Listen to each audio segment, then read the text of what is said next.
Hello, good morning, good afternoon, and welcome to Reporting Women, the Solutions Journalism Approach.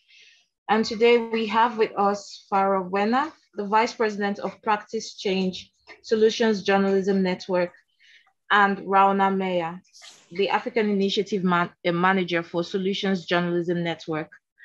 So in a second, we'll be diving into the session. If you have any questions for Ruona and Fara as the session is going on, please, you can drop it in the chat in the Q&A box. And when we have a break, your questions will be attended to. So I'll be handing over to Fara. Thank you so much for joining us today.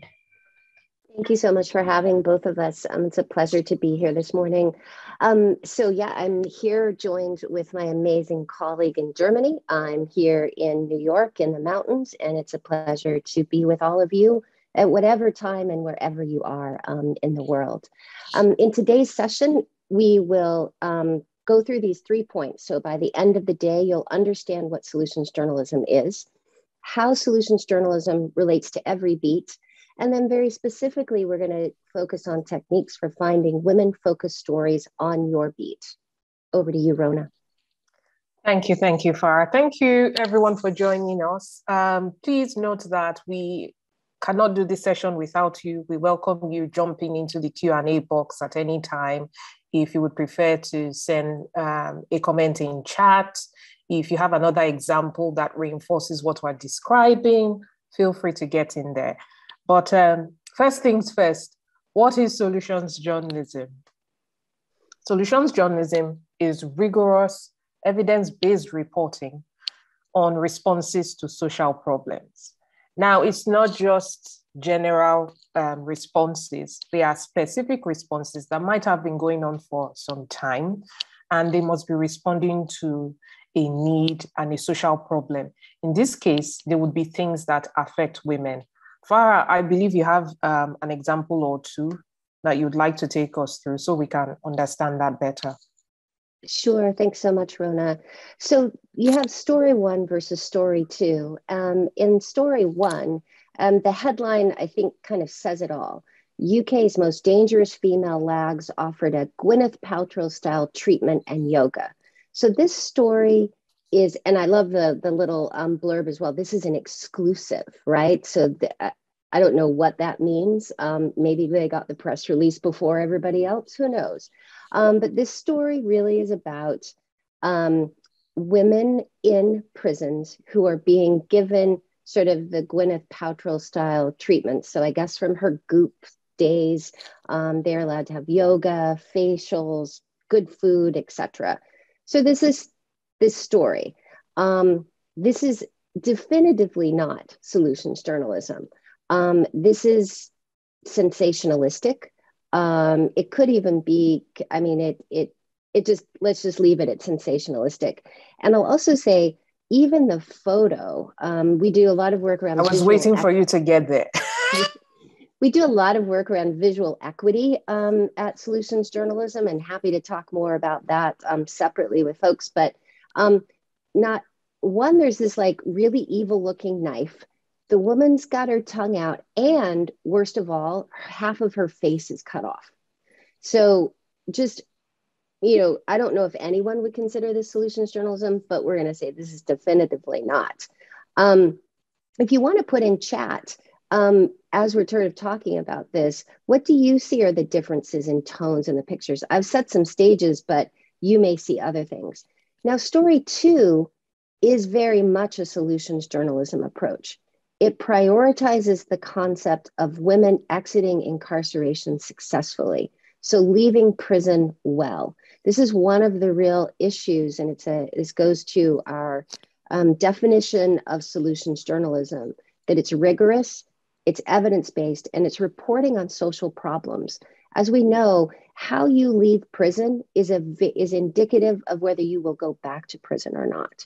So this story digs deep into how in this one, successfully in one area of the United States, where they have really worked on helping women leave prison successfully. It goes through deeply what the response is, And then we'll get to our frameworks in just a minute with our 4 pillars. But love to have you, even if it's not about these 2 stories, have you ever seen stories where you're like, that feels like solutions journalism, or it's a solution or a response?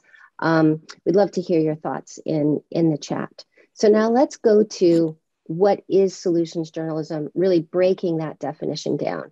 So solutions journalism has 4 pillars, or 4, we like to call them a framework as well. And inside of that framework are 4 pillars.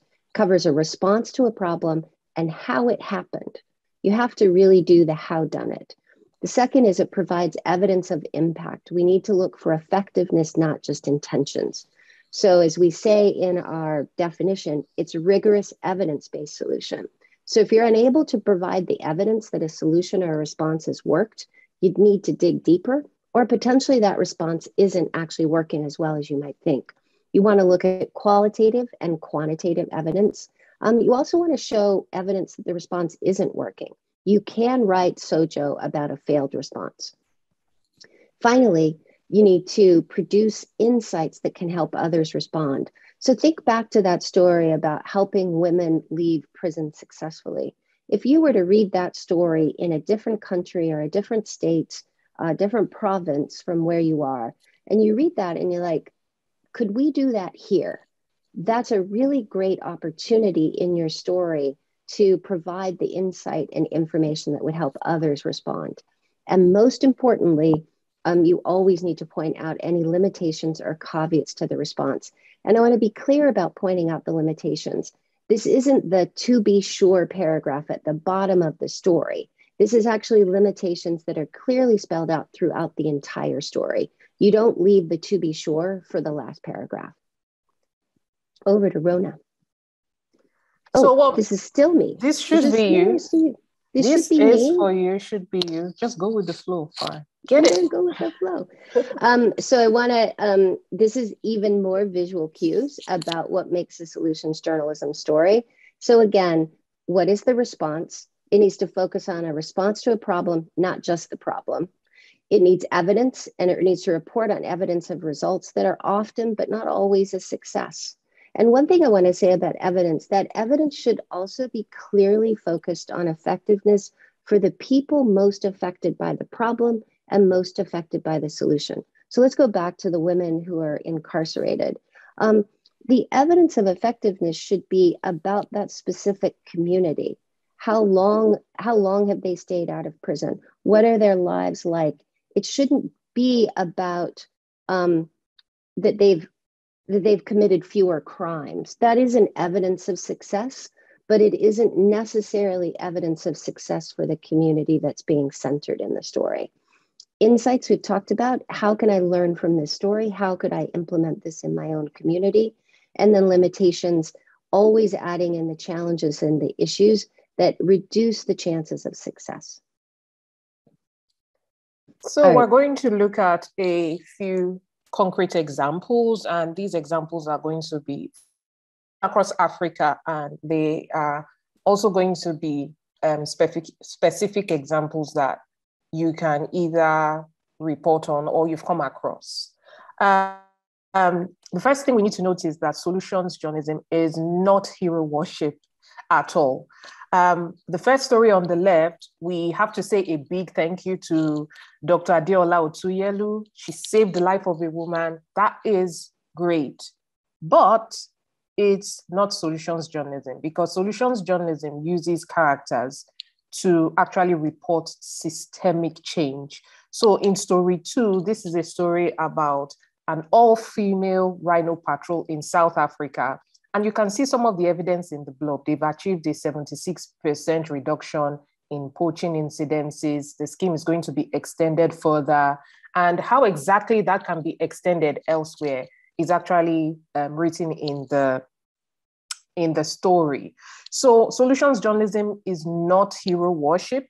It's actually about characters responding within a system or to a system. So in this case, the system of poaching is being reduced or resolved by these characters in the Rhino Patrol group. And poaching is something that affects not just South Africa.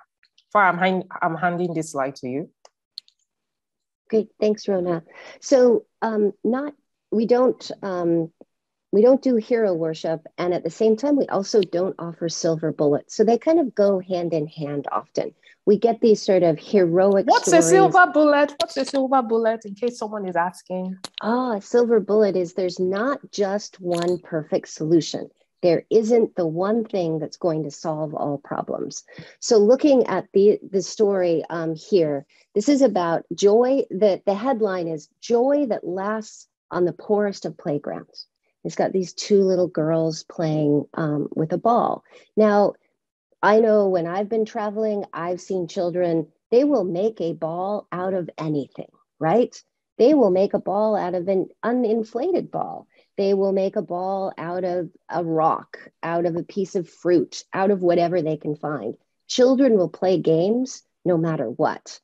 And so it's actually on the surface of it already not a silver bullet. Children will play. But in the first story, this is a story about a soccer ball that doesn't deflate.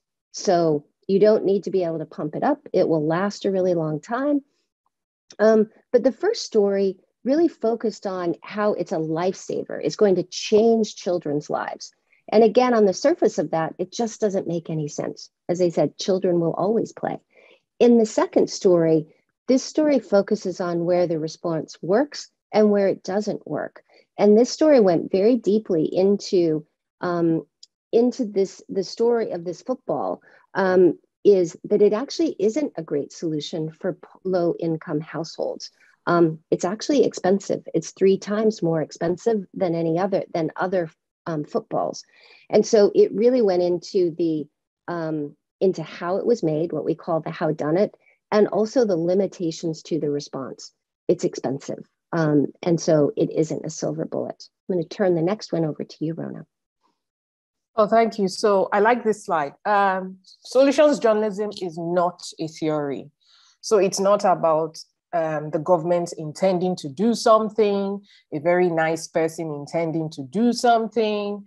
It's actually about something that is already in progress. Story 1 talks about smart farming, where you use technology for farming, being at the forefront of African agriculture. Now that's very broad. It's just so broadly, defining a whole topic, saying smart technology may be at the heart of empowering Africa's farmers. But you see, the second story actually zeroes in on specific solutions that are already happening in a specific place, Ghana. So the specific solutions are that farmers are using drones to fertilize their crops, while they use text messages to be able to gather people to till the land. And so it's always about specificity. Your solutions journalism story should be about something that is already in progress, that you know of, and that you feel your community should know about. So have that in mind, because you'll be doing some story brainstorming soon. Fara? And this is one of my favorite slides. So I spend a lot of time working in the space of environmental journalism, climate journalism, and activism is a really big part of that work. And we have lots of activists who bring responses and problems to us every day through their social media feeds, through the press, but they are not the response. They are not solutions journalism.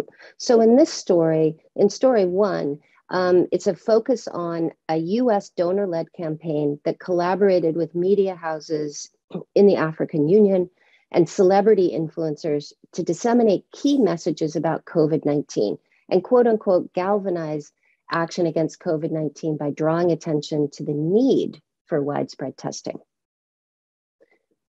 No testing happened in this activism campaign. Nothing actually happened. It was just to galvanize people.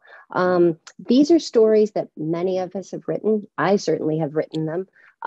You want to get the word out about these. Generally, they have a big PR and marketing push against them, but they are not solutions journalism. It's not to say that these stories aren't worth writing about. I think what is important is to come back to these stories and see how successful they were, because then you could actually start to build into this. Is this a piece of a successful response?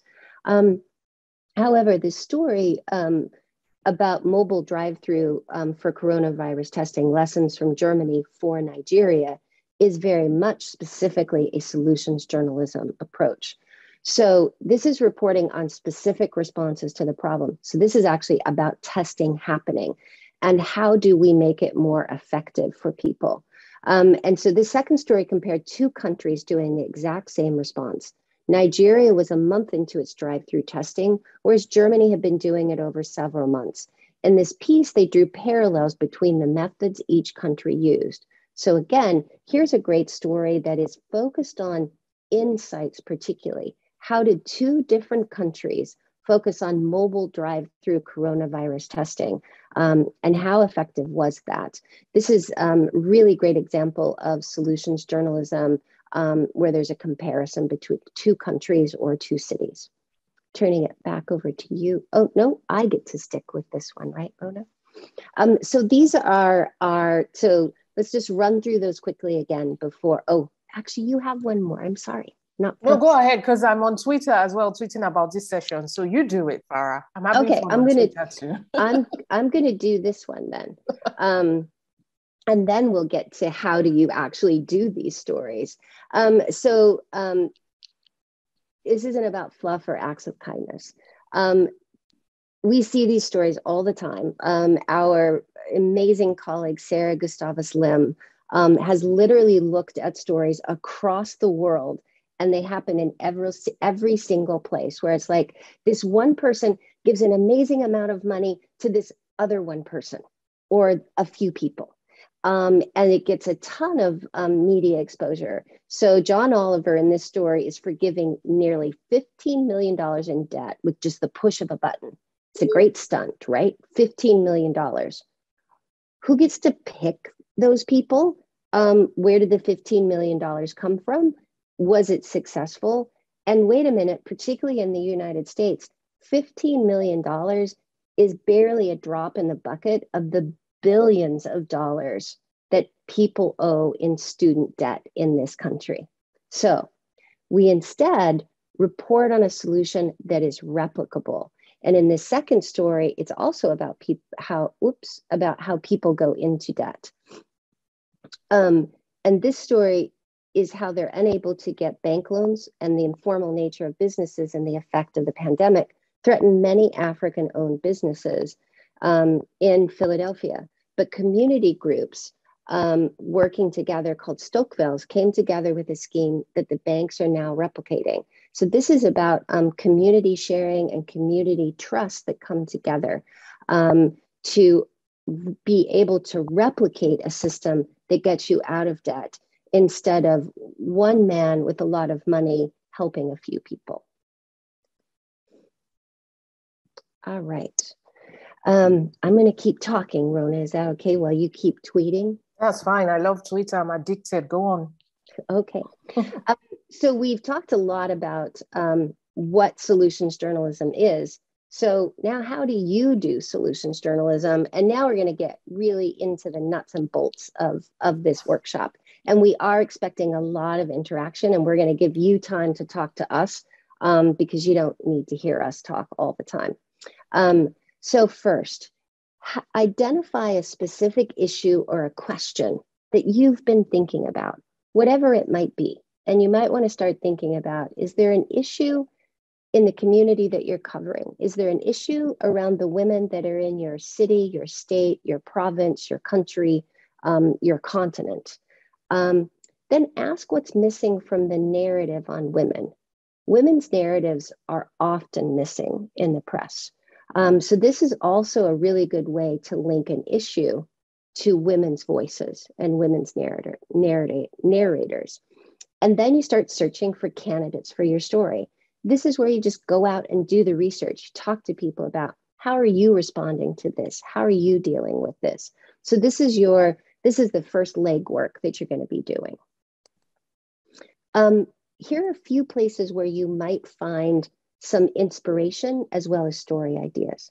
So the first one is our solution story tracker, which Ruona, when you have a minute, maybe we can drop that link into the chat. Yep, we have more than 12,000 stories in the story tracker, many of them from Africa, and there is an entire section on women-focused responses. You can look at think tanks and policy experts. One thing to be careful about with think tanks and policy experts, though, is that they're often theory-based and they haven't actually enacted anything. So you need to be careful about that. Academic experts can be really strong. Again, one of our great colleagues, Samantha McCann, has been looking at, when you read academic reports, or you might be reading a more like a business journal, like Harvard Business Review or the McKinsey report, and there's always white papers linked in there. There are so many solutions inside of white papers or inside of academic work that we never take a look at. So that's a good place to go. Large data sets. So we have so many amazing colleagues in Solutions Journalism Network. Matthew Kaufman works on a project called Positive Deviance. Of course, Fara, you would say you have a lot of amazing colleagues. You're not biased at all. I'm not biased at all. And two of them are on this call right now. Yeah, well, and one of them, I shouldn't just call myself amazing colleague. Large data sets. Oftentimes when we look at large data sets, right, if we're if that's the work that we do, we're data journalists, we're always looking for the negative deviance, right? The people who are doing it the worst. That's the immediate thing that we go to, right? In our work, we like to look at the positive deviance. Who's doing it better and why? And those are really good, strong stories to do. You can talk to people who are involved in the implementation of the response. You can also talk to the people involved in the problem. Too often we stop with the problem and we never ask the question, so is anybody responding to this? Has anybody come up with a solution? We just stop with the problem, and that's where we write. We can look at networks of innovators. This is particularly true in the climate space. There's a lot of innovation happening in terms of responses to climate, and those innovators are really interesting. Again, be careful of hero worship. And be careful of it just being a silver bullet, because they often get played that way. And be careful of it just being a theory and not something that's in practice. You can also look at program officers and foundations. And last but not least, particularly with women, you can hold a mirror up to your own life or to the lives of the women around you. I'm not always the biggest fan of looking at yourself for stories, but particularly as women, we know what our issues are, and we also probably know what our responses are as well. Do you want to move on to the next slide, Mona? Yeah. We've already talked about the solution story tracker, and we've put that up into the chat as well. All right, Ms. Ruona, you're on. So I just want to plug the solutions story tracker. I'm not saying this because this is SGN, but trust me, even before I started working with the SGN, I was using this tracker. There's over 12,000 stories. There's a lot of them, I think well over 1,000 are from Africa. And a lot of them touch on women. We will take some stories even from here. And you will find that the story tracker actually helps you remember the type of responses you might have heard of on the news, or you might have heard about from an NGO. So it's where you can get inspiration. It's also where you can see exactly how formats for solutions journalism stories are written. Some other key questions when you do solutions stories is to always slow down the interview. I like to say there are hundreds of thousands of solutions journalism stories simply because there are hundreds of thousands of NGOs and community-based associations managing solutions at various levels. So when you come in contact with anybody from the list Fara just shared that you want to talk to, slow them down, because people like to gloss over how exactly things work. You want your audience to understand how exactly does the response work. You also, and this is my favorite thing, talking about limitations, because nothing is perfect. You also want to ask, what parts of the problem aren't addressed by your response? You want to challenge them. You don't want them to just get off lightly, because journalism is about being rigorous. It's about being thorough.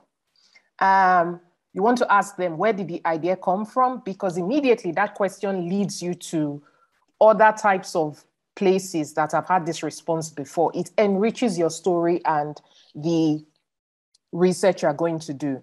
Is this being done elsewhere? What were the effects? Did it succeed in place A as opposed to place B? For instance, in the two stories that compared mobile drive-through testing between Nigeria and Germany, there were actually some things Germany did better and some things Nigeria did better than Germany in the same response to a problem. So these type of effects really leave your audience really educated, and it gives them something they can't find elsewhere in a lot of journalism. So using this approach will really help you. Again, to make your story stand up against any critics, what does the research say? On the flip side, what do critics of the response say? Because you must always have those sides of the coin. And then you have to look what matters when you are measuring success.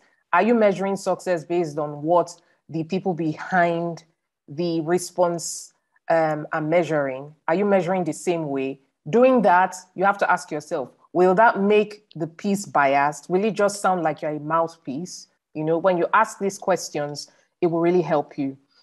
As we said, in what ways is that response working? In what ways is it not working? And who is telling us? Are we getting our reports of success from the people who are behind it and who are therefore benefiting from it? Or getting our reports of failure from somebody who, or a document that is not biased? And always, it's about insights and replication. If another state, another community wanted to replicate it, would things like maybe gender matter?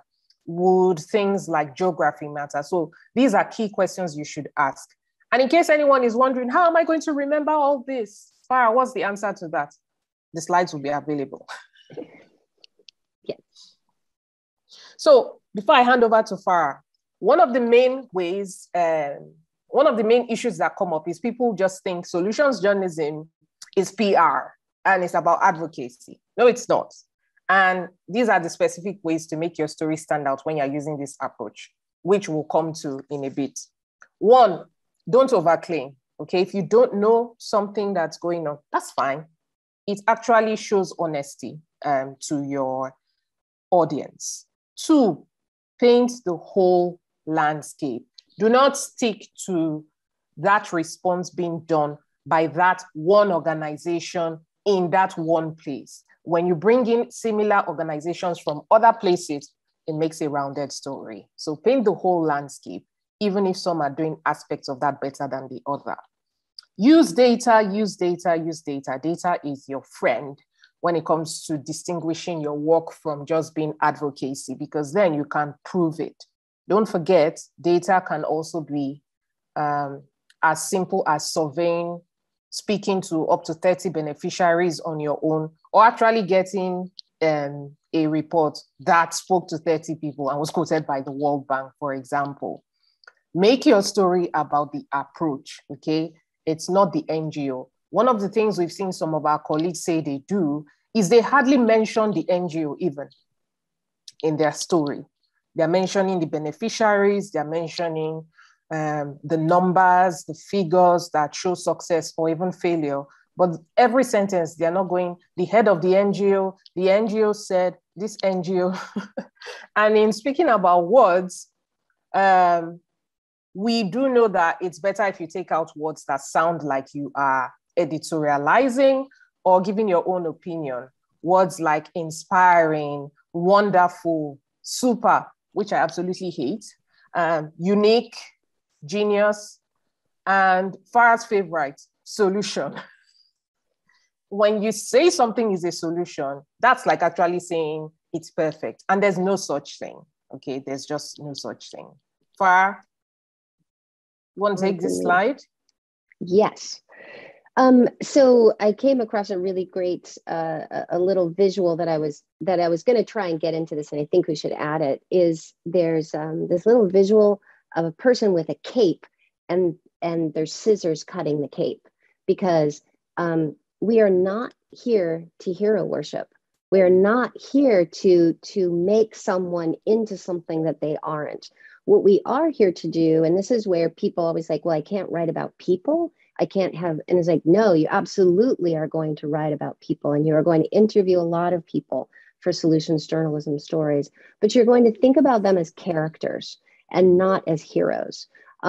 It's really about what the person does, not what they intend to do. It is what they do and the impact of what they've done, not their intent, that is important.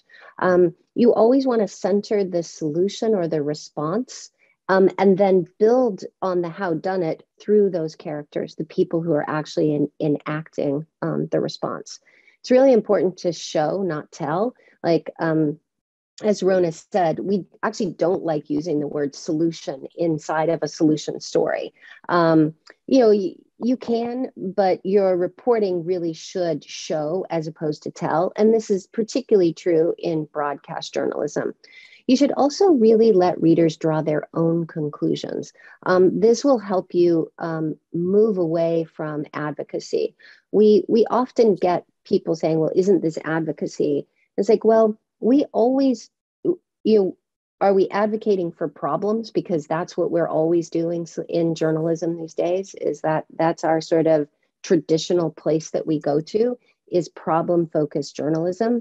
I don't think we are advocating for problems. And in the same way that we're not advocating for sort of this perfect world where everything can be solved, what we're really doing is investigating solutions and holding them accountable. And in that, you can then let readers draw their own conclusions. You should always reveal characters' challenges. What did they need to overcome? Did they not overcome certain things? And as importantly, really talk about their strengths. The other thing, the flip side of the hero worship is victimization. And we never want to see that in stories. We never want to solution stories. You don't want one heroic person who's coming in and doing all this work for sort of the victim. And that can be very true when we're looking at women-focused responses.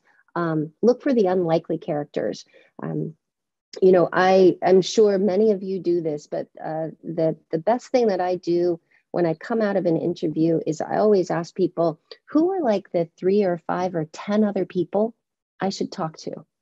And I get their names, and I get their phone numbers, and I get their email addresses if the person will give them to me. So always be looking for other people to talk to. All right, Ms. Ruona.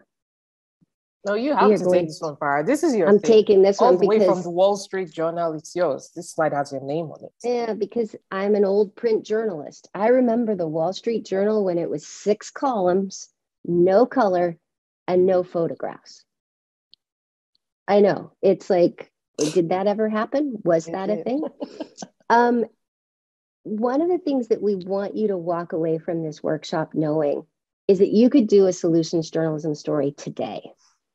It doesn't have to be a big project. It doesn't have to be something where you take months off to do it. We'd love to give you that time, but we all know that our resources are limited sometimes in journalism. And so here's an example of how to do a solution story in about 500 words. Paragraph 1, your lead. What's the response and a summary of the problems that led to the response needing to happen? Paragraph 2, get into the evidence immediately. What's the evidence on the problem and the response in the specific community you're focusing on? Paragraph 3, you need a really strong quote. What's a response from the person implementing it or the relevant authorities? What is the best quote, the most important quote that's going to be showing either evidence of effectiveness or an insight? Paragraph 4 and 5, like we're giving you 2 paragraphs on limitations, and we're doing it high up because limitations are really critical to making sure that you don't have an advocacy story. Limitations actually make a story stronger And you may need to fight with your editors. And if there are any editors on this call, please note this: limitations make a story better. I've had editors who are like, well, you said all this stuff about how it's not working, so we shouldn't write the story. And I'm like, no, we need to write it because we need to show people how it is working and what are some of the things that need to be overcome. Paragraphs 6 and 7 come in with insights from other parties. You've already given insight in paragraph 3, but insight from other parties could be people who are critics and who do see the limitations, or it could be another person or a couple of other people who are a part of what we call the howdunit. Paragraph 8 and 9, let's return to the insights. Let's talk more about what are the lessons that we can learn and what's more evidence from elsewhere. And then paragraph 10, throw forward the expansion of the response or the future of the response. You can even round this up with a quote. You can have, in the phrase of old journalists, that kicker at the end of the story. So there you have it, 500 words, 10 paragraphs. I know you could actually do these stories today, and we're going to give you time to brainstorm them. Ms. Ruona, I'm going to turn it over to your world now. Yeah, so with solutions journalism, you can actually also do it in 2 minutes. And we're not just saying this, there are almost 100 stories in the story tracker. And this is where we got this template from. If you are doing broadcast, then you actually can use this for your audio or your podcast stories. You start with a person's story and your cue can be 20 seconds. You can also add a soundbite from the person who is a beneficiary in 10 seconds. You can then describe the problem. You can actually augment this or buttress this with a soundbite from an expert, 10 seconds. You describe the solution for 20 seconds. You possibly add another soundbite from a beneficiary. This can be a second beneficiary. And then in the next 30 seconds, you split it between showing some evidence of success, whether that is from data, whether that is summarizing the data, and then you can add at least one limitation of the approach. Now, this template, if you have more time, you can of course add extra ambient sound if it's audio, or you add B-roll if you have more time. But we find out that even people who do up to 30 minutes, who do 25 minutes, this is actually how it starts. And as usual, this will be made available for you. So don't feel like you have to absolutely write all this down. Fara, all right. Let's get into the next stuff. Let's get into actually doing Sojo for women-focused stories, because honestly, that's what we're here for, right? Yeah. So we've taught you the 4 pillars. We've given you that insight. We've gone through what solutions journalism isn't. We've talked to you about where you can find the stories, and finally, how to do them today.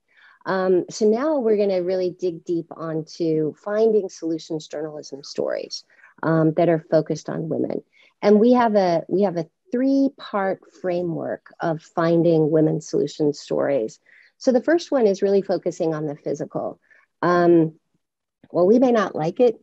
A lot of what happens with women happens around our bodies. We are objectified. We are like all kinds of things. And so responses combating health, physical violence, other visible problems that women suffer. There are a lot of solutions that are out there that people are working on. We even go back to the story that we started with, right? Which is women coming out of prison successfully. And that is, they not only come into prison with a lot of focus around their physical bodies. They've lived in prison, which is, I can't even begin to imagine what that is like. And now they're coming out. And that is a good focus, both on a physical response. And then our second bucket is economic power. And Ruona, I'm going to talk a little bit about you and I, and we were going through these slides, and Ruona had purchasing power, because we wanted it to be physical purchasing, PPP, because we all like alliteration, right?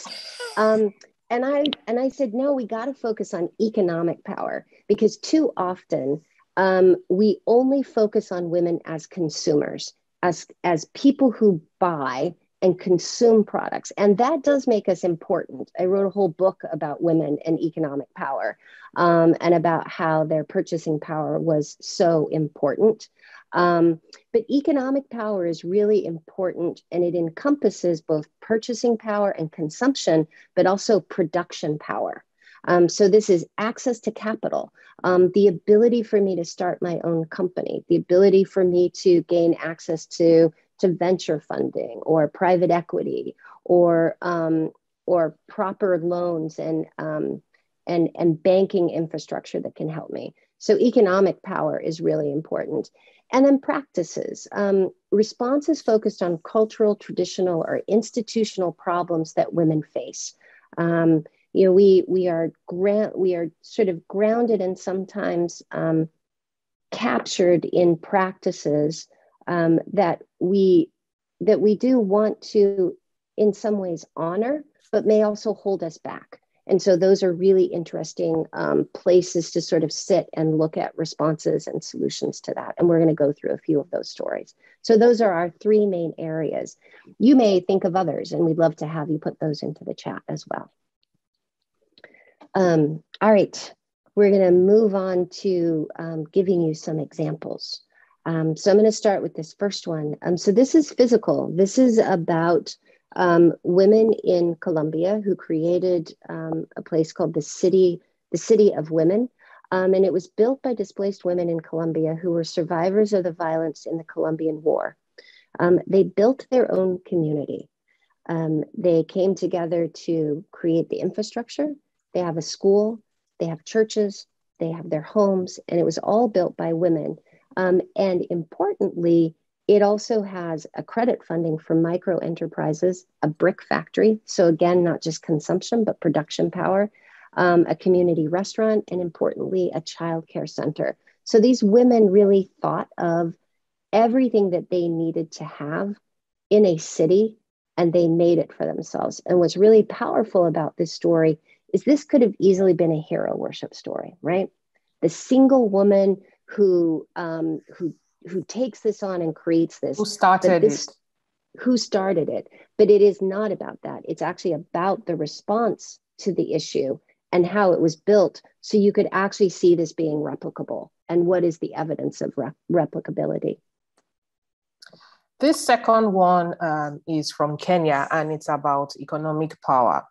So when you talk about responses that help women to work and earn equitably, you can see that it doesn't have to always be in terms of earning formally. It can also be about the informal economy, okay? And informal, close to the community stories are an untapped place that I think every journalist should strive to go to. So with this example, a renewable energy project in Kenya is empowering women to catch their own fish instead of relying on sex for fish deals. So what used to happen before this response came was that men would control the fishing systems and they would only sell to women who had sex with them. But the insights in this story showed some evidence. About 400 women, they received free solar lights, and this allows them fish at night. It was a problem before, and it wasn't safe. Now, the batteries, the story goes, so in depth that it talks about how the batteries are lightweight, how it can run up to 120 hours.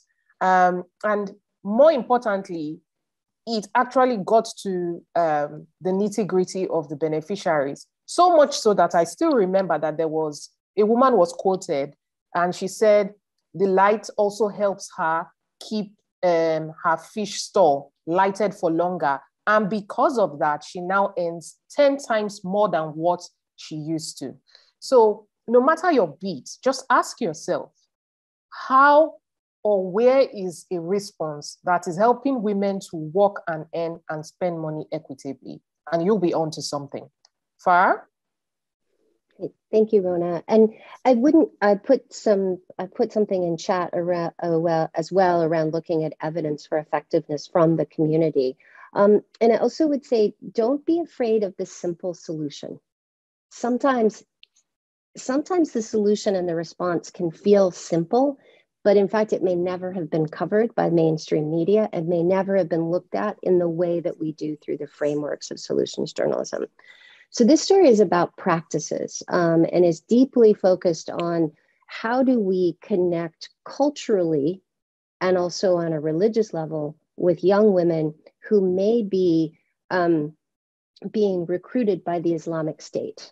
And in this story, after a suicide bombing in 2003 in Casablanca, the government began to train women as spiritual guides, or as what is called, and I'm going to say this word and I'll probably get it wrong, morchidat. Hundreds of these women now go to schools, prisons, and homes to teach a tolerant version of Islam and to steer people there away from radicalization. Algeria also has a similar program in its conflict with radical Islamists in the 1990s. What I think is important in looking at the story and reading it through is the solution is grounded in some ways in the problem, if we will. It's grounded in finding the space within Islam to talk about the generosity of Islam, the tolerance of Islam, instead of the radicalization that we see. And I think this is a really powerful story of how you can look at traditional or institutions and how those can be used as a solution or a response to a major problem. Yeah, and the only thing I want to add is too much of African solutions and even indigenous solutions around the world have been ignored. So for a long time, the concept, for instance, of the evil forest in Africa is actually how people stopped over farming and over cutting of trees. And that's actually what is happening now. So please, there's no small solution. Let's try to continue to look at solutions that are relevant and closest to the community. So it's now your turn. It's workshop time. And let me explain how it will go quickly. Please have a piece of paper and a pen, or you can open another page on your laptop if you have one, or on your phone, open a chat app. Of course, you will miss the delight of seeing Fara's beautiful face, but that is an issue we are okay with. All you need to do is make simple outlines about each of these questions. Now, if you notice, these questions are about the 4 pillars. What is a specific response going on for women around you? Nothing here has to be set in stone. This is just to help you start thinking of how to report solutions journalism, how to report on women or women-focused issues using the solutions journalism approach. So for each pillar, we give you 4 minutes, and I will set up a clock so everyone is on time. You outline what is a specific response for women around you.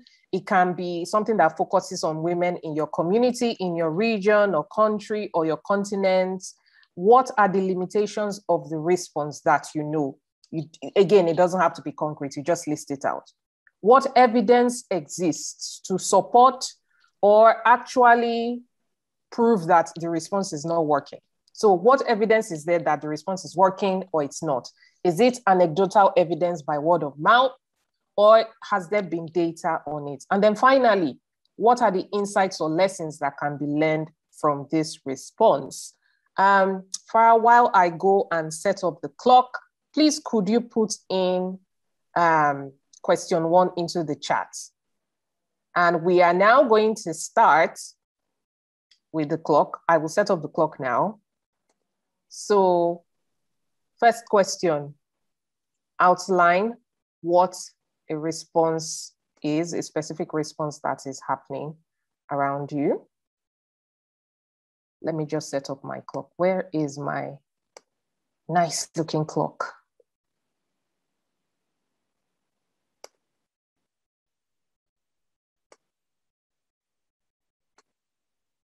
I know Google Ads don't want me to be great today. And don't forget, you can put in your questions in the chat anywhere. We will soon start to take them. Okay.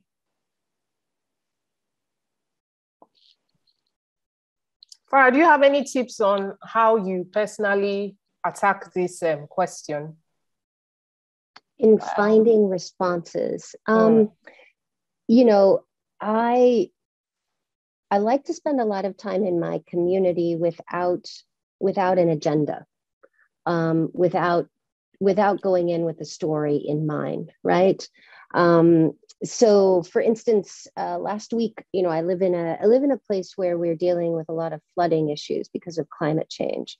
And so I've been spending a lot of time either in Zoom meetings or just listening to people about how are we going to respond to this? We have large institutional response where the government has bought up, you know, properties in the floodplain. And now there's a conversation around what are we going to do with this floodplain land? How should we, and so I've been listening to those responses, listening to people.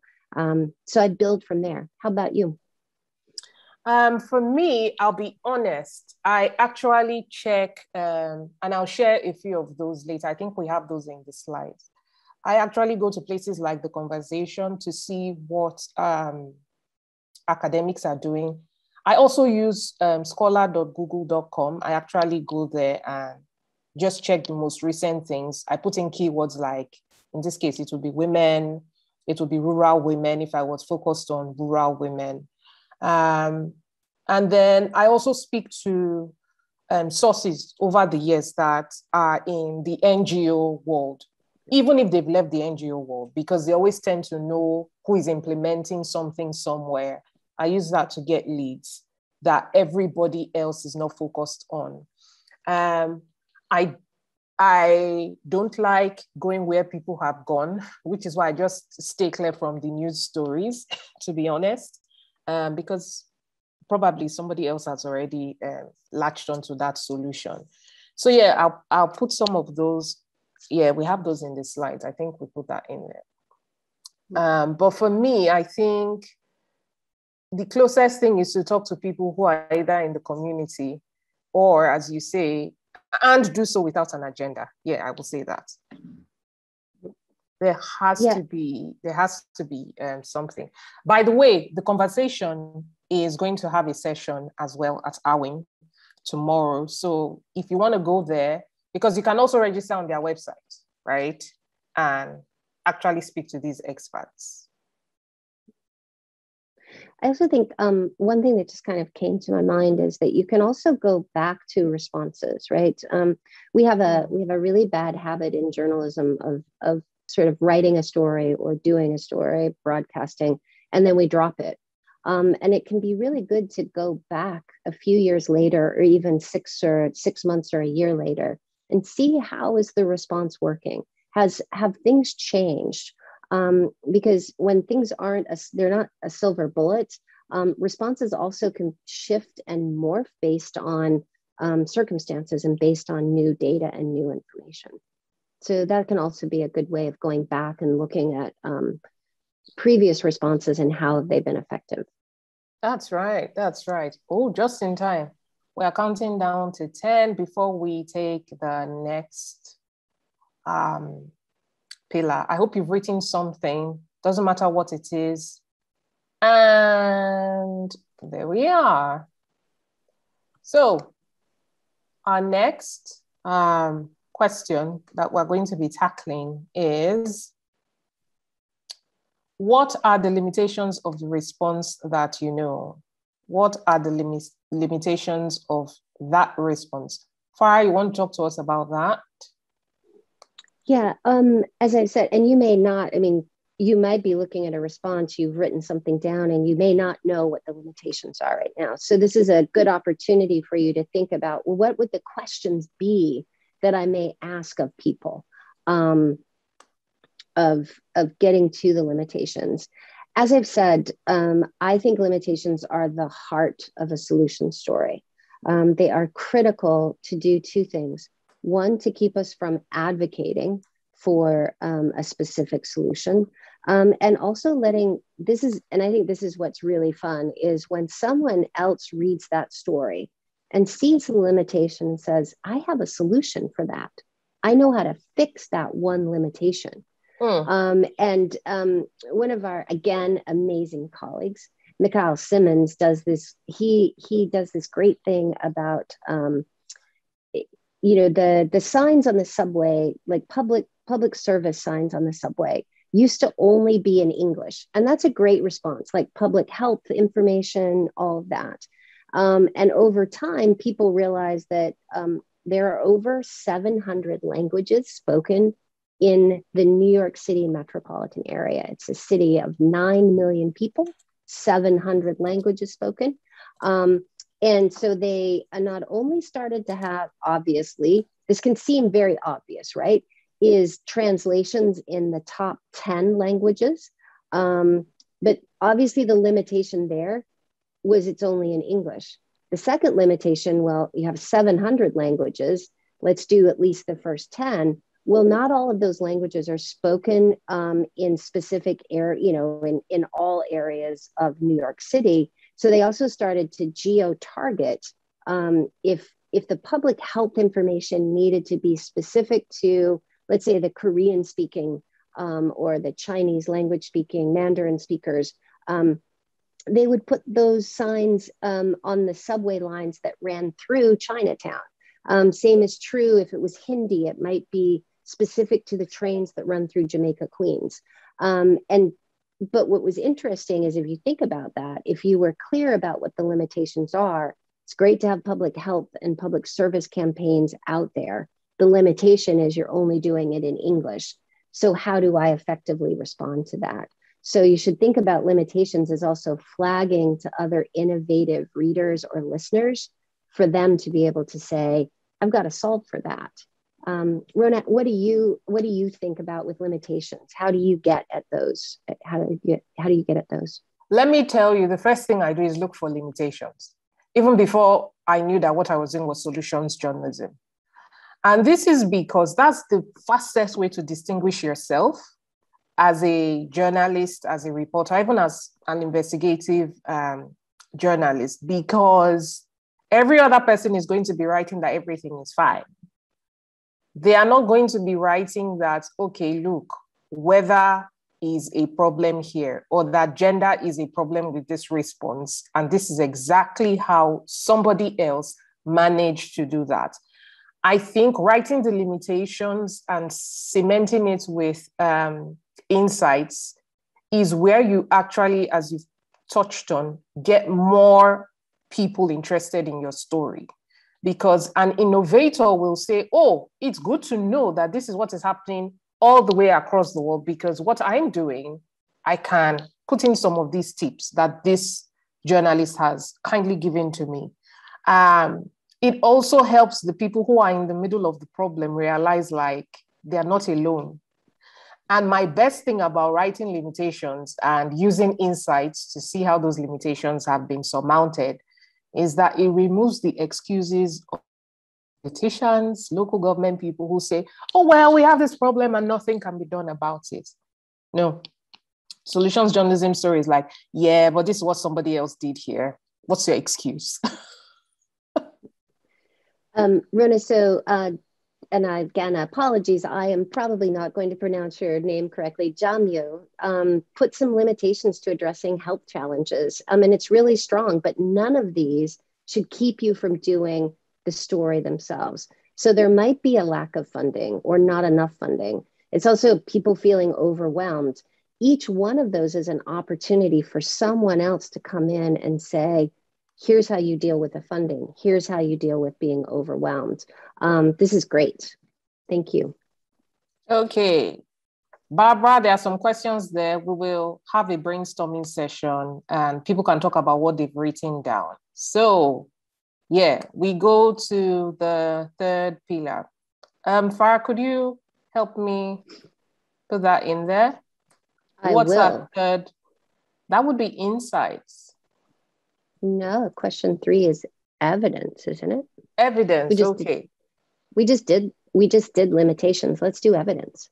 Okay, so evidence is the backbone of solutions journalism, and please feel free to let us know what evidence shows the response is not working well. What evidence shows the response is working well. If you don't have evidence of your response that you're jotting down right now, where do you think you can get it from? What expert would you talk to? Make a note of that down. What websites can you get evidence from? Is it the World Bank website? Is it your country's population data website? So let's start for 4 minutes. You are practically almost done. After this, we do the last pillar and then throw it open for anyone who wants to share. We've seen Barbara mention a response here that sounds very exciting. Barbara, please take the time to make some jottings. That's how you start arriving at a solutions journalism story. Fara will also share some angles, but it's quite important because this is a workshop. So it's quite important that you start thinking of your story this way. And then when we show you angles, when you speak about your story a bit more immediately after this, and we show you a few angles, then we're very sure you will leave with a concrete set of story ideas. Evidence is an interesting one because people always ask us the question of how much evidence do I need in a story? I know, right? When do you stop Googling and stop interviewing? Yeah. My answer is always, it does come back to the community that is most affected. How can I make certain that community feels that I have provided enough evidence that they feel more knowledgeable and more secure in their response? And so that's the first one. I also, I like a really strong mixture of qualitative and quantitative. So, the getting out there and talking to people, understanding what has happened to them, how effective it has been for them, as well as the quantitative evidence. How much has happened by when, how many people have been helped. To say I'm very partial to qualitative evidence, talking to the people. But I find I try to talk to at least 20 people, even if it's with WhatsApp, so that I don't spend too much time on the field, by email, by Facebook chat, by BB pin, BlackBerry pin. Some people might not remember that, lucky you, or Twitter DMs.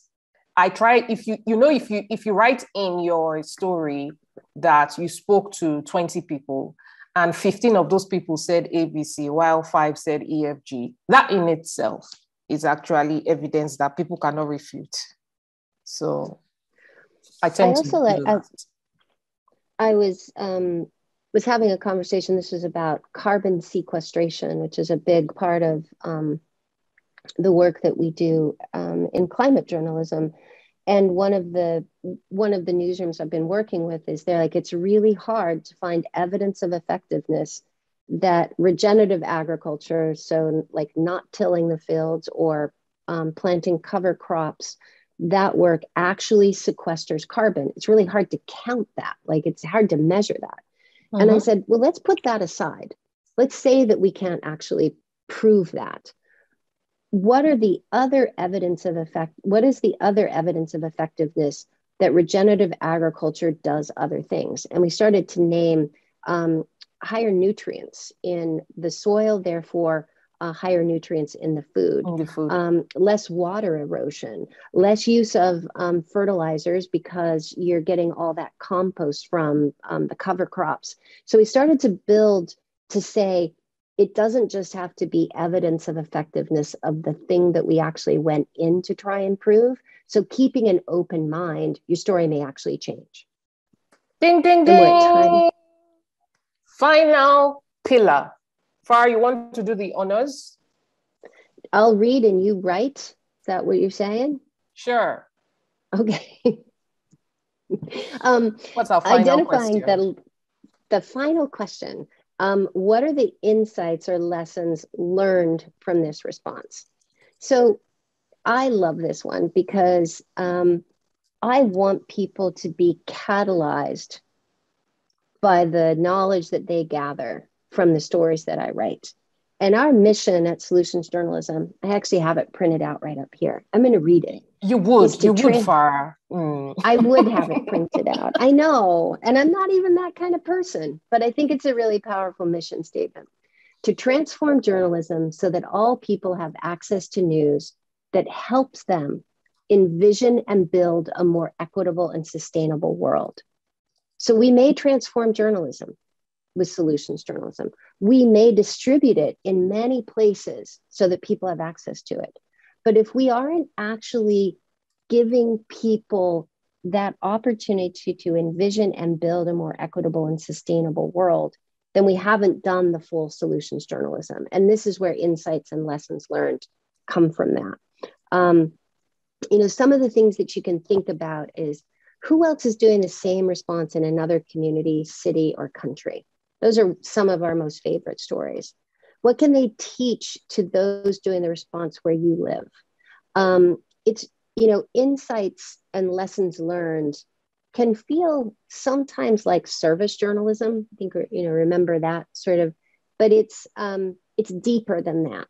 It isn't these sort of like little quick hits that you can like tick off. It's actually that deep insight. I was listening to a great podcast over the weekend. If anybody's interested in climate journalism, it's called As She Rises. And it's a beautiful series of seven stories focused in the United States. But one of them, the episode is called The Tinderbox, and it's about California and wildfires. And it's about a return to cultural burns that the indigenous people in California used to do over thousands of years. And it's a way to really, stop wildfires. These cultural burns had actually been banned and were actually even illegal. First of all, what exactly are the cultural burns? Can you describe it? Yeah, so a cultural burn is where an indigenous tribe very carefully burns the ground cover to make way, so getting rid of all the brush and everything. So as one of the women described it is, the hunters go out to hunt, and as they return from their hunt, they light very small, slow-moving fires as they come down off the mountain, wherever they see that there's a potential for brush that needs to be removed. And so they do these, and it's very prescribed and very controlled. And it's only over a few acres, could only be over. So that the brush does not end up being a path that can actually make a wildfire spread wildly. Now I get it. So it gets rid of the ground cover, and so it doesn't have any tinder. It doesn't have any of the fire starter. These cultural burns.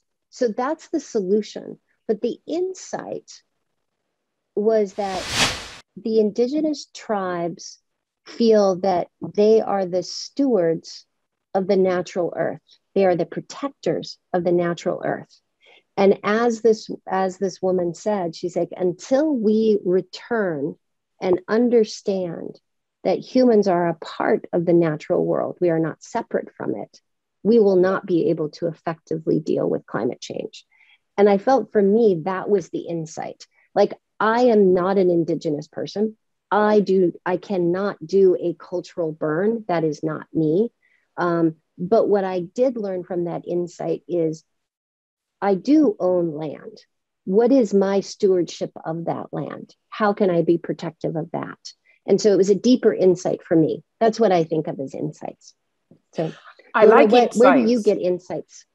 So I get insights by role playing. I think, okay, I'm not, if I was not the journalist reporting this, if I was not the beneficiary, who else would be interested in this story? And so I have to ask the person I'm interviewing, or even ask the data I'm working with, how does this fit in with people that are in other countries, other communities?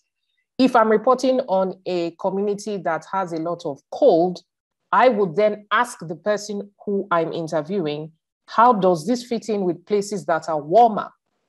So that in case I see somebody who is from a warmer climate or the opposite climate reading my story, there might be something in that for them. So for me, I think insights are a way to broaden your audience. And that brings us to the last part. So now we want to hear from you. No escaping, because this time we want to hear from you. And don't make us call you. Don't make us call you one by one. Fara. There are a couple of ideas in the Q&A, actually, if we want to start there. Okay, let's start there. And give people time, and feel free to put them in the Q&A or in the chat. Ruona loads. So you want to take that? You want to take the first one? Okay. Do you see it? Yeah, it's in Q&A. Yeah. From Jamu says, I have this idea of a solutions journalism story after attending an event during the weekend. Very good. You turned a mirror on your own life. Healing with knives, how surgeons prevent deaths in Nigeria's communities. And it's a story about a woman who, there's a beneficiary here who is quoted. But then the response appears to be that they perform 50 surgeries in 2 days without complications. And Jamie wants to know, does the above pitch qualify as solutions journalism? Jamie, do you want to jump off mic and tell us if you've been doing this exercise, can you then add more on the story? Can you jump off mic, or would you like to put that in chat? Hello, Jamie. You can also raise your hands and the host will grant. Can you hear me? Yes, we can hear you. Okay, thank you very much. Thank you. I need to thank the organizers of this event for putting this workshop in place. It's great insight to me personally, because I've been dreaming about solution journalism for the past 4 months.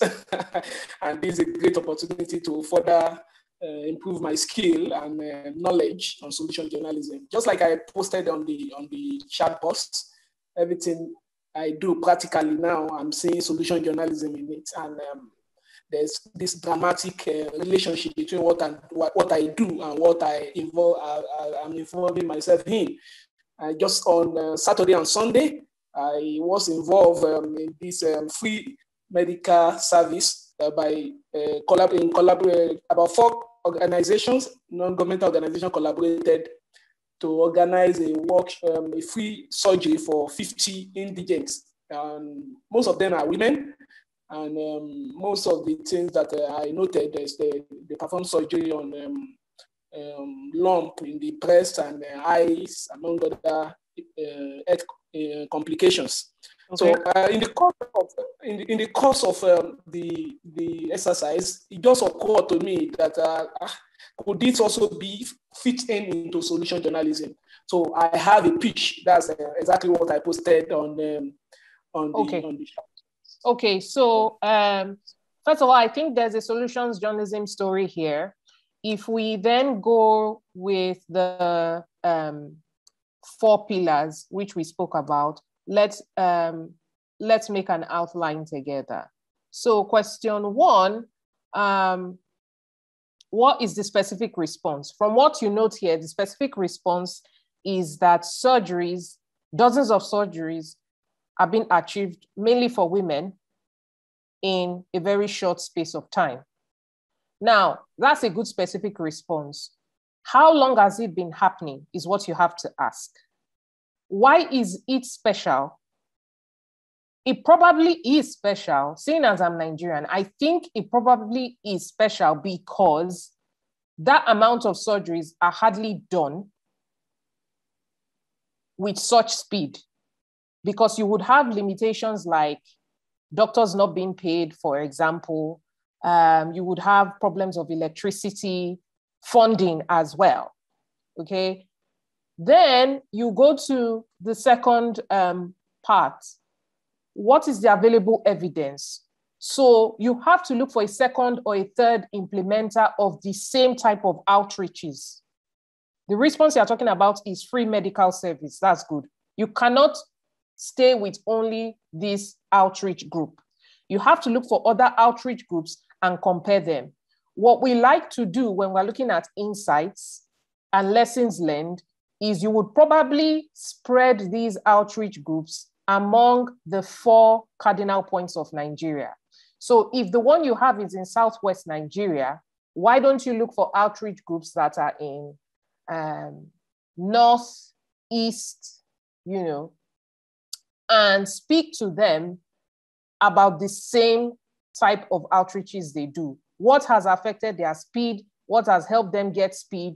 What data do they have? How did it start? And then your piece will draw the parallels and paint the whole landscape. Does that help? If that helps, let us know in chat. You may raise your hands and the host will grant you access to contribute as well. Fara, do you want to add anything before we go to the next? I would be interested in what the limitations are to this. Is it replicable?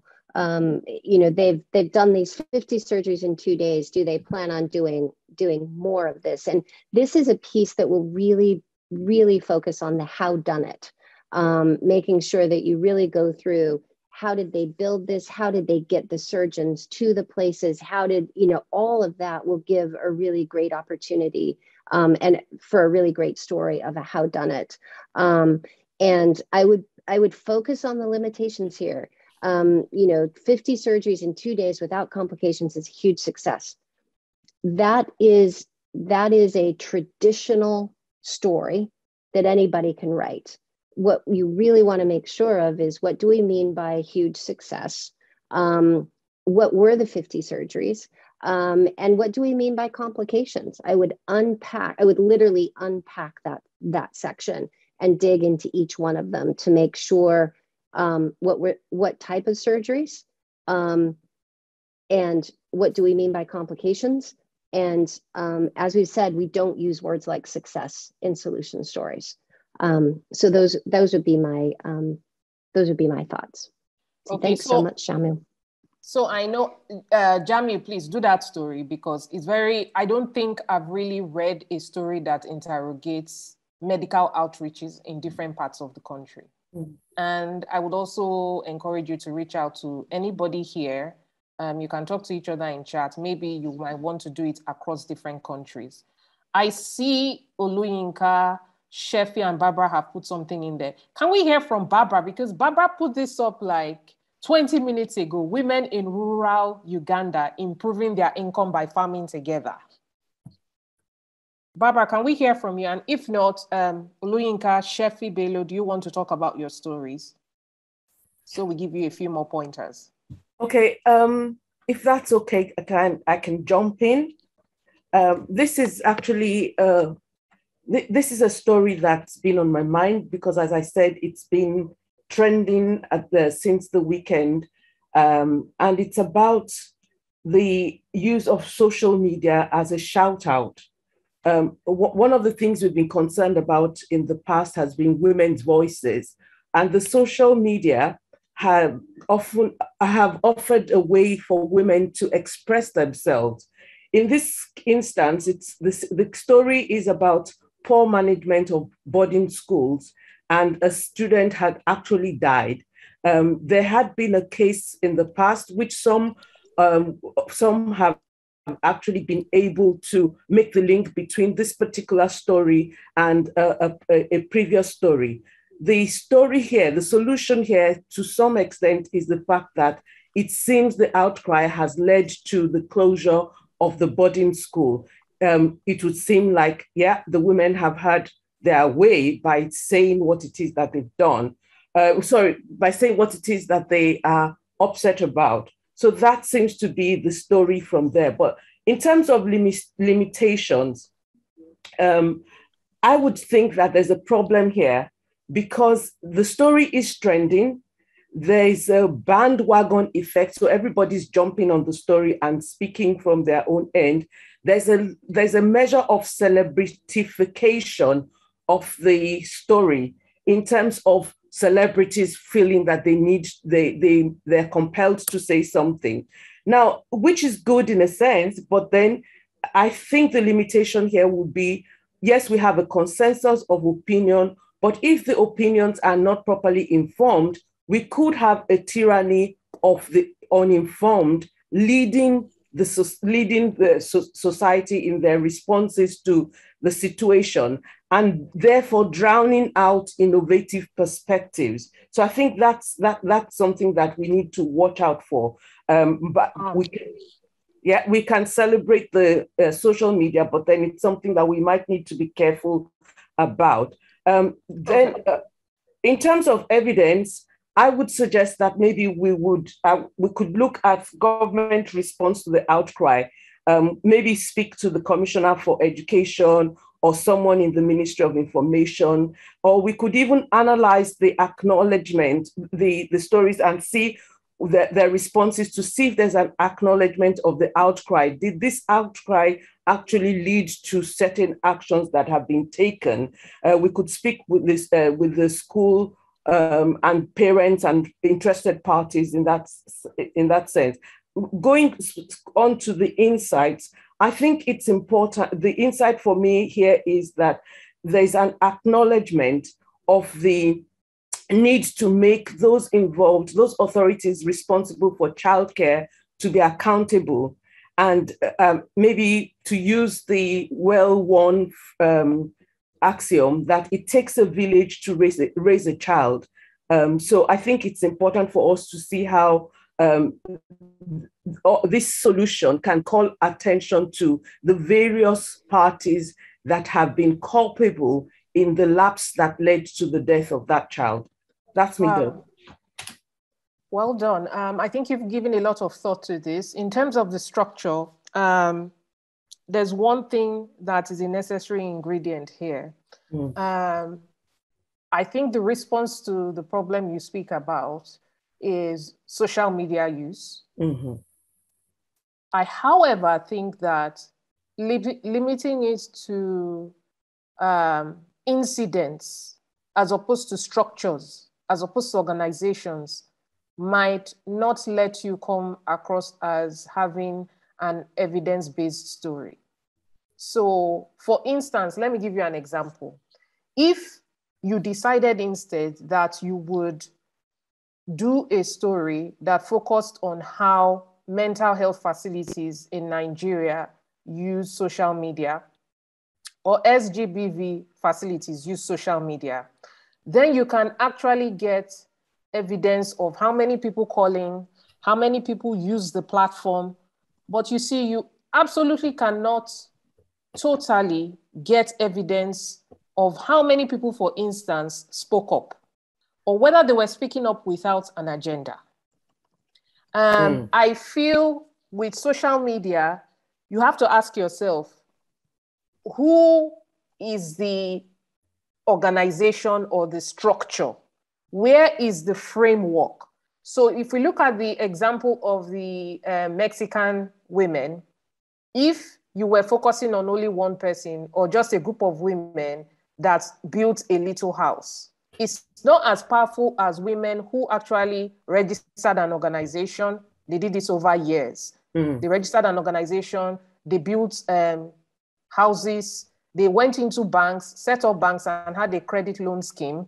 So what I'm saying is, I don't think the story will be strong when you look at just social media and how people used it for a special type of case, like cases that have to do with boarding schools. I think your big story here is to look at how traditional organizations actually start to use social media now. And then you would get their logs, you would talk about things like their follower numbers, you would talk about the limitations they have, maybe a certain group of people, because they cannot use social media, they don't get their reports in on time. So I think that's how you should look at it. And we can still continue to talk more. You have our emails. We can continue to talk more. I saw something Okay. from Shefi Bello about a police SGBV desk. Shefi, do you want to talk about that? Because I think that's a very good story.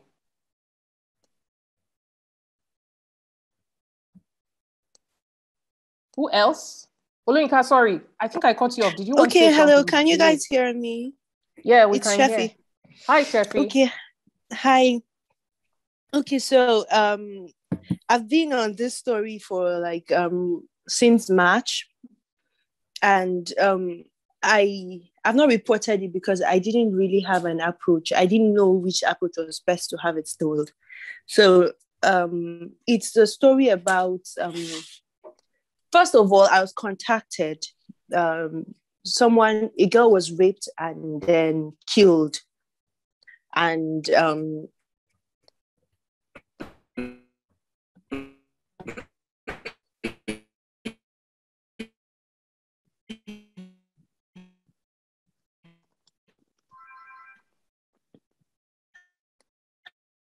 Hello, Shefi.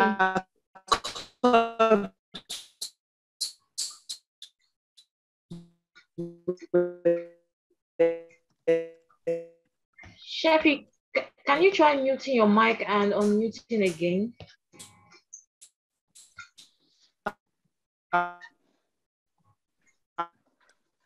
Shefi, we can't hear you, and also to save time so that we can have a few more. By the police. And we tried, at first we didn't know that she was, so we tried to make social find her. So eventually they saw this post on social media of corpses, maybe the family. Sorry, I didn't get that. The network is bad. Go on, Shefi, just go on. We can hear you now.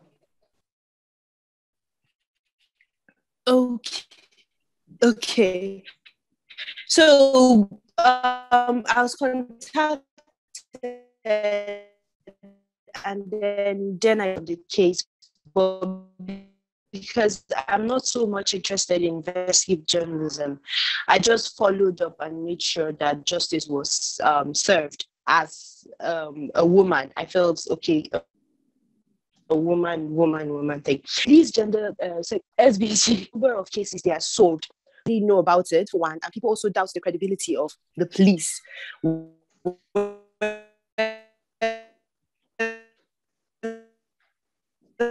Okay, Shefi, can't really hear you, but we will.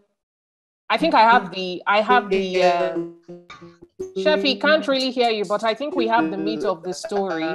Follow-up cases there. Specifically, Shefi, you're breaking up. Okay, so just as I'm talking, write in the chat and we'll be on the same page, okay? From what I've heard, an SGBV, yeah, I can see Fara is already typing. A sexual and gender-based violence police desk, as you've said, and as we know, is a response that is not seen everywhere. So it's a good idea to actually speak to them about what critics say about them and also show how their response has worked so that other people not only know, but other police stations as well can see what their peers are doing. I think it's a very good idea. You would also talk to the beneficiaries that you have here. Let us know what the limitations of this desk is. What do they face? Do people, for instance, even, I mean, no limitation is too small because some people like to say a policeman saying they are being laughed at for working with women is a limitation because it can actually stop people from working with women, or it can actually make people doubt women. So I think this is a very great story idea. As you've said, it's difficult to see the police doing something that works. So if you are able to give us insights, show us how they worked and what happened with it, I think you would have touched on a very, very great story. Again, feel free to contact us. Fara will leave our email addresses there if you want to talk after. Fara, do you want to take Anne's? And then actually, Barbara as well before we move on. What? I'm going to take Barbara first because she's been waiting. Been Barbara, Barbara, do you want to come on mic? I saw you there before, and then we moved on. Are you still there?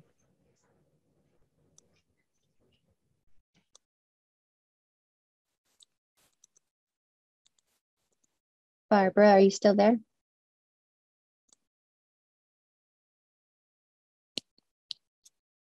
Okay, we may have lost her, but we will. Yeah, I'm not seeing her anymore. But we can come back to her. So Anne, you have like laid out the response incredibly well. Do you want to come on mic and tell us more about it? But we can certainly answer as well from what you've written. But Anne, do you want to come on mic for a second, for a few minutes?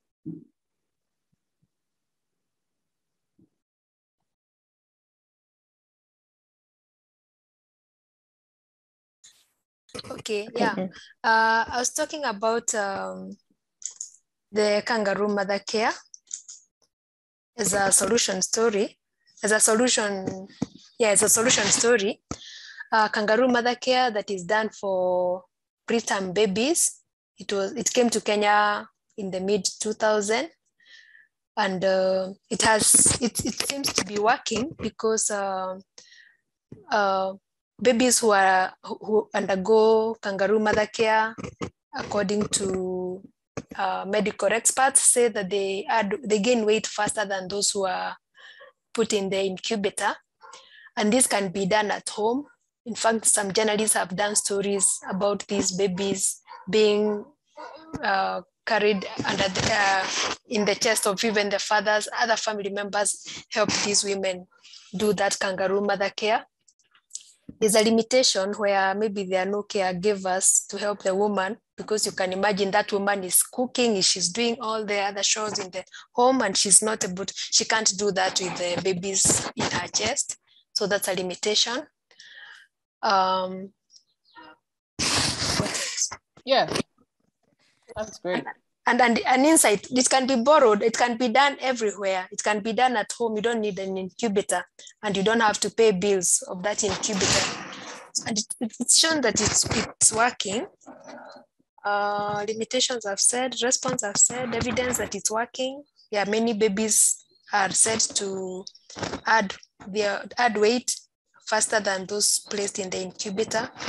So I think it answers all the 4 tenets of solution journalism. Yeah, I would say, Anne, you have a great story there. I think the insight is, and again, it's a simple solution, right? It's carrying your baby instead of having an incubator. And so I think there's something so powerful in this story. And again, I would push for a how done it. How does this really work? I love the story of, that, fathers can help out on this. Other family members can help as well, because this is about making the connection between the child and an adult. So great. Ruona, I think we need to move on? There's somebody who has their hand raised. Yeah, someone has their hand raised. Just to quickly say, Barbara, if you are listening, your story on women in rural Uganda. Nigeria. There is this story that go on.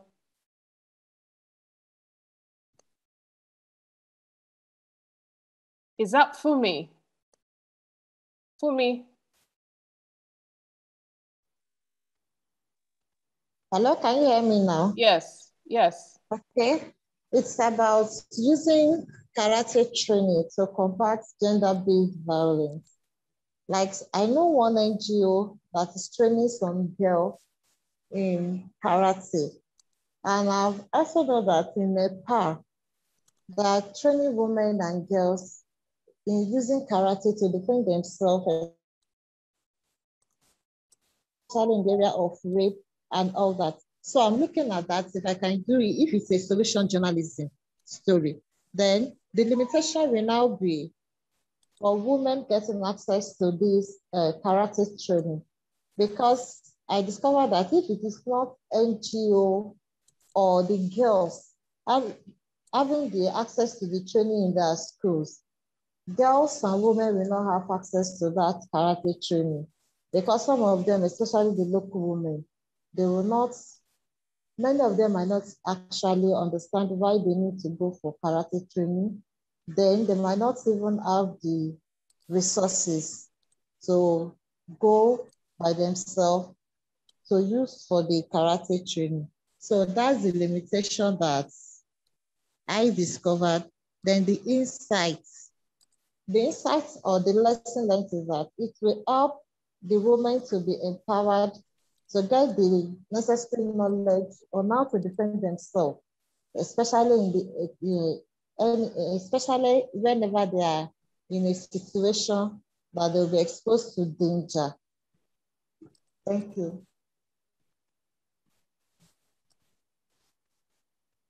So I was just responding to you, Fumi. It's a very great story. And yes, this response has also been reported in South Africa. So I would start with researching what has been said on South Africa. It's actually really used for older women, for gogos, as they're called, grandmothers. So if you could search online, you would see that the limitations, you've gotten them really accurately. In the Southern African story, what they do is teach people that then go on to teach people so that training can go closer to other people and expenses are not that much.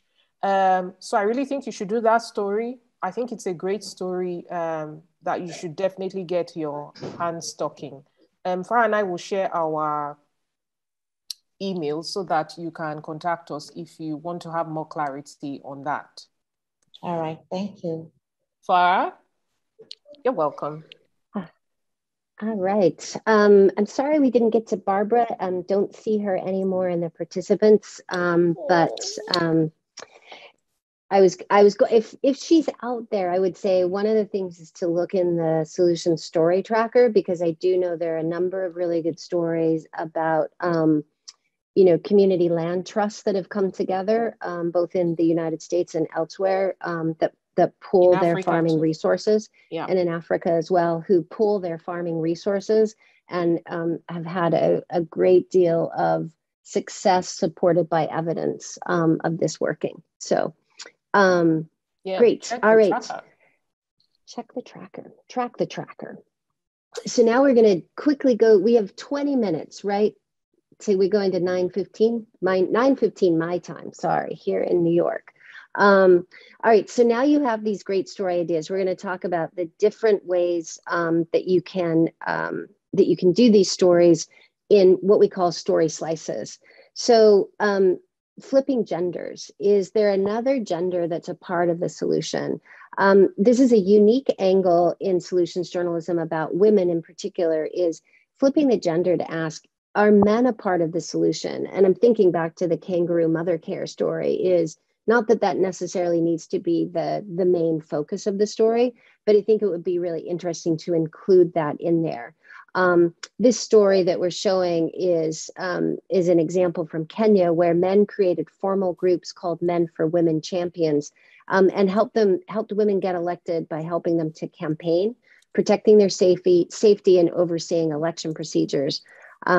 This is a specific response that's been going on since 2012, where male champions are actually trained to act as watchdogs and respond quickly to threats of violence.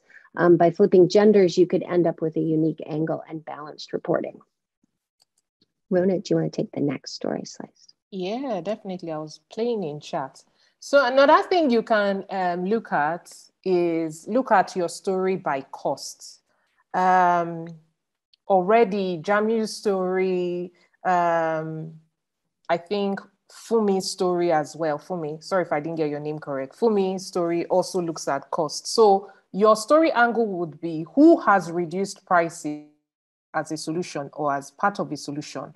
So as we've said before, women are often financially excluded. So stories that look at responses using this slice of cost can be a wholesome way to cover your women's beats. So for example, if you were covering a political beat, your story can be who has come up with a scheme that reduces the cost of running for elections for women.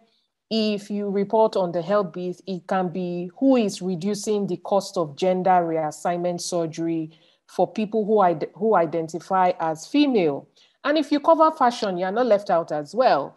All you just have to look at is which NGOs, which businesses have come up with a response for women who have suffered breast cancer. For example, I'm a breast cancer survivor, And there are a lot of responses in the US, unlike in Africa, for clothing that fits women that decide to go flat. So you might want to, I'm very sure there are some African homegrown solutions as well. So you just have to think of your beat and think about it as in terms of cost. Who's reducing prices? So this example you are looking at is from Cape Town in South Africa. And somebody developed an app called Yebo Fresh. And what they do is they help lower income households deliver their groceries, get their groceries delivered, because there was a lockdown and it was to bring lower prices with no delivery costs, because lower income households cannot afford that. So the app would actually use a paper checklist. So they overcame the limitation of people not being able to use the internet or not being literate enough to use phones. And so they would use paper. You could write your checklist in any language you like, and you could use WhatsApp if you like, and people will come and get your list. So always ask, who has reduced prices as a solution or part of a solution? Fara? Thanks, Ruona. Another way is to compare to peers, and we've already got like 2 or 3 stories here out of the participants. Kangaroo Mother Care came from South America. The desk that's specific to victims of sexual assault. You could look at other places that have done that. Story slices that compare to peers are really powerful.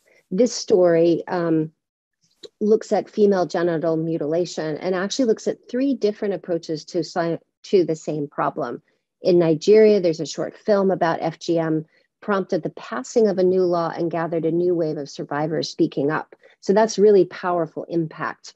We haven't talked about the impact of your stories, but what we do love to see, and we do track it, is when a solution story actually has a specific impact. And in this case, it actually prompted the passing of a new law.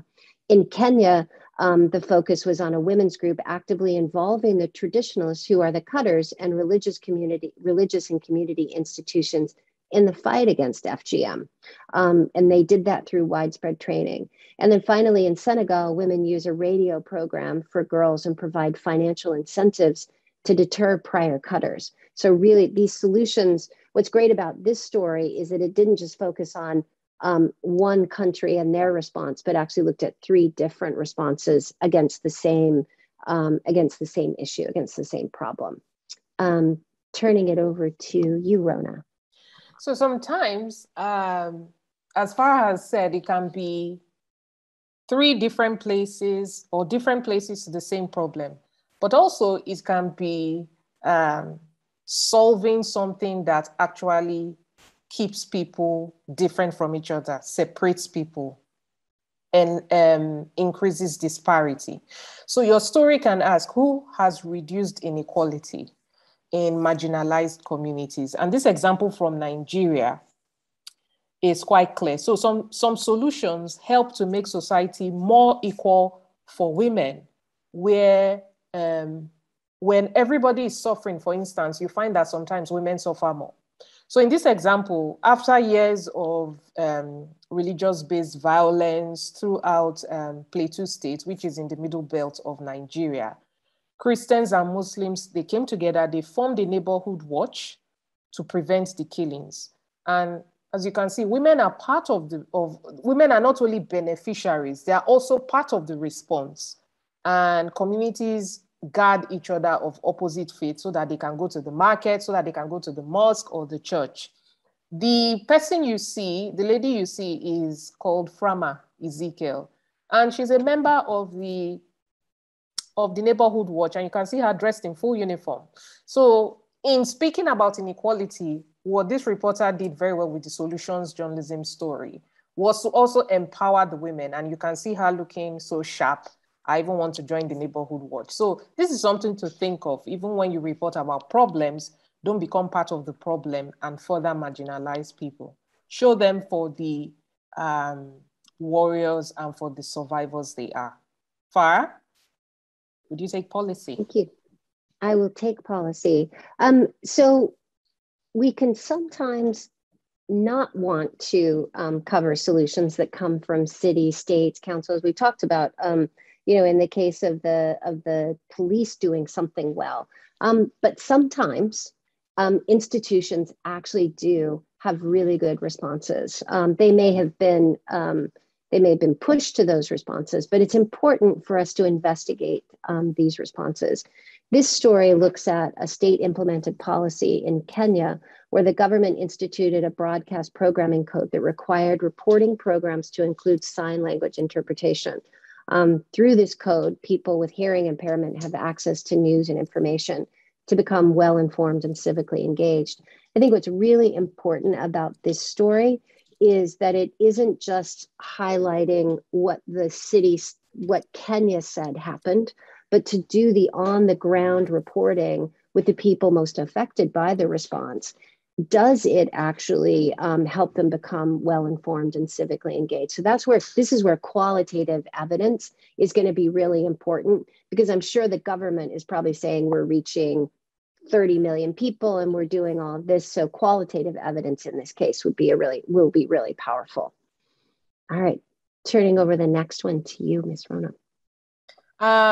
Again, another example from a government angle. Meanwhile, Fara, somebody is asking about agriculture-based story ideas. You might want to fix it because I know that's your thing. So story slices can be looking at change over time, where your story has the angle of showing which cities, which states have improved on their own records over time. So this story is from Uganda. Shout out to Barbara and everyone else from Uganda. In this story, after 3 years of a training initiative, which is the response, public health facilities at 16 districts in Uganda showed a 7% reduction in late coming by the health workers. And then waiting times for the patients that they serve also improved. From waiting for hours, the average patient now waits for 61 minutes. And patients who felt they were receiving quality services increased from 80% to 95%. So this is another story where you can actually use quantitative government data to actually show the other districts that are still lagging behind what medics in the 16 districts did and how they can replicate it. And as we close, we're going to have a recap. Don't forget, these are the 4 pillars, and all 4 pillars should be present in your report for it to qualify as solutions journalism. So every time you're about to report on a story about women or stories focused on women issues, you can use this to make notes to guide your work using these 4 pillars. You have to make sure it focuses on a response to the problem. You have to make sure that it reports the evidence, even when there's success or not. And remember, we don't really like the word success. Give us a lot of insights. Don't forget, insights are the best way to increase the people that read your stories. The more insights you give, the more it will be interesting to a lot more people. And then limitations, also the best way to distinguish your story from being PR or just being a favor to a friend. Once you have limitations in there, your story is really balanced. And don't forget, when you're finding stories that focus on solutions journalism, stories that focus on women and people who identify as women, just remember that there are a few things that will always help you. Any response with women-focused stories, any response will always be a response to physical problems. We've talked about this: visible physical problems, biological problems, or they may not be physical and they may not be biological. Any response to a decrease in women's economic power, any response to women's ability to employ, to earn, to run for office, that is a solutions journalism story waiting for you to report it. any response against practices that harm or marginalize women or those who identify as women, whether those practices are cultural, whether they are actually institutionalized offices, whether they are regional based on our region, or whether they are based on the continent. Any practice any response that stops all these practices that harm or marginalize women, there's a Sojo story waiting there. Another tip, Fara, if you could help me put those in there. We spoke about the conversation. When you want to find experts, when you want to know who's working on what, please go to quotesthiswoman.co.za, go to the conversation. If you are Arabic and French speaking, and that's the part of Africa where you're focused on, then go to expertise.ma. Fara will put all those links inside the chat. Yep. Done. Fara, these are your slides. So what do? We do things like this, which is always such a pleasure to. I was side chatting. I side emailed Ruona and just said, I love teaching with you. It's such a pleasure. And you guys have been an amazing audience. I'm sure that there are lots and lots of story ideas floating around out there. I've put my email into the chat. So the things that we do, we do Newsroom Partnerships. So we work, Ruona oversees our Africa initiative. So we work directly with newsrooms. We also work directly with journalists.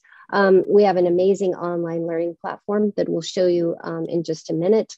We do community building. So increasingly, we are expanding our opportunities to just be in community and engagement with other people who do solutions journalism. So you can look for more of that coming from us, particularly in the coming year. And we also do a lot of university outreach. Yet another amazing person in our world, Francine Huff, who oversees our journalism outreach programs. And we do have a great toolkits and all kinds of other information. If you teach a university course, make sure that you check us out on the hub. You can go to the hub. Thanks, Ruona. So join our hub for free. You can go to solutionsjournalism.org. It doesn't cost any money. What's really cool there is you can do more training.